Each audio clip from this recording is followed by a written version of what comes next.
கர்த்தருக்கு பிரியமானவர்களே, ஏசப்பா அவங்கள ரொம்ப நேசிக்கிறாங்க. இன்றைக்கு அவங்களுக்குரிய வார்த்தை, என்னாலே உன் நாட்கள் பெருகும், உன் ஆயுசின் வருஷங்கள் விருத்தியாகும். நீதிமொழிகள் 9:11. ஆம் பிரியமானவர்களே, ஆண்டவர் நமக்கு இன்றைக்கு ஒரு வாக்குத்தத்தம் கொடுக்குறாரு. என்னாலே உன் நாட்கள் பெருகும் அப்படின்னா, நம்ம நிற்பது நிர்மூலமாகாது இருப்பதும் சுத்த கிருபை தான். அப்படி தானே? நம்ம இந்த உலகத்தில் நெடுநாட்களாக வாழணுன்றதற்காக நிறைய நம்ம மெடிசன் எடுக்கிறோம், நிறைய உணவுகளை சேர்த்துக்கொள்கிறோம், ஆயுசு நாட்கள் கூடணும். இல்லைப்பா, அவர் நம்மளோட ஆயுசு கூட யார் கையில் இருக்குன்னா ஆண்டவரோட கரத்தில் இருக்குது.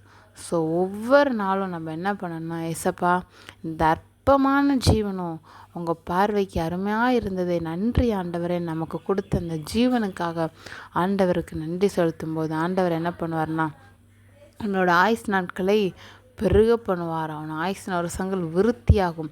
பைபிளில் எசேக்கியா ராஜாவோட ஆயுசு நாட்கள் முடிய போகுது.